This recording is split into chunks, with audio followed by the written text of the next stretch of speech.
নমস্কার। আজকে একটা নতুন কাজ নিয়ে আইছি। সঙ্গে আপনার লগে একটু গল্প করতে আইছি। তো আমার যে পেজটা থেকে আপনার ভিডিও দেখলাম, সেই পেজটা বেশি দিন হইছে না খোলার, মাসও হইছে না। তো এটা খোলার ২-৪ টা রিজন আছে। প্রথমত আমি এতদিন আমার পার্সোনাল প্রোফাইল থেকেই ভিডিও দিতাম। তো আমার মনে হয়েছে একটা কাজ করি, যেহেতু ভিডিও দিলাম, ভিডিওটা অনেকে পছন্দ করে। তো একটা আলাদা পেজ খুলিয়া দেখি, যেটাতে আমার জাস্ট বাগান রিলেটেড ভিডিওই থাকবো। বাগানেরই টুকটাক কাজকর্ম যা করি তা টুকটাক দেখাইমু, যে আমার ফুল যেগুলা ফুটে, গাছ যেগুলা ধরে, ফসল যা ধরে তাই দেখাইমু। সেই হিসাব থেকে আমি এই পেজটা খুলছি। তো পেজের রেসপন্সও ভালো পাইছি। সত্যি কথা, এটা অনেকেই এখানে উৎসাহ দেখাইয়া ভালো লাগে যে বাগানের, এখনও বাগানপ্রেমী মানুষ অনেক আছে। আমি যখন খুলছিলাম তখন ভাবছিলাম হয়তো কেউ দেখতো না। কিন্তু তারপরেও দেখলাম যে অনেকেই দেখলা, অনেকেই রেসপন্স করলা।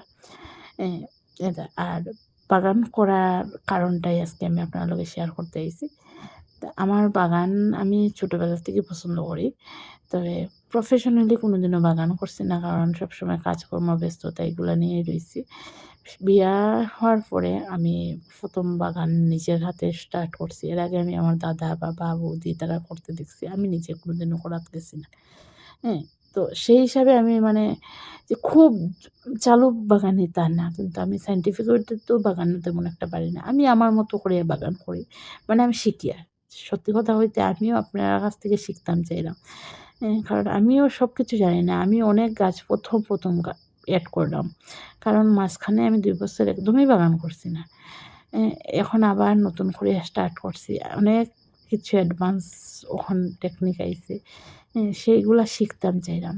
সেই হিসাব থেকে আমি আপনারা উৎসাহ চাইলাম। আপনারা যাতে আমারে একটু ভুল ত্রুটি হইলে আমারে ক্ষমা দৃষ্টিতে দিয়ে আমার ভিডিওগুলা ভালো লাগলে একটু লাইক, কমেন্ট করে আমার উৎসাহিত দিন। পেজটা যেহেতু খুলছি, কারণ আমি কোনোদিনও ভিডিওর প্রতি এতটা ইন্টারেস্ট আসতাম না। কিন্তু এখন খোলার কারণে ভাবলাম দিয়া দেখি না, এখান থেকেও অনেক কিছু শিখা যাইব। ধন্যবাদ। আজকে এতটুকুই। টাটা।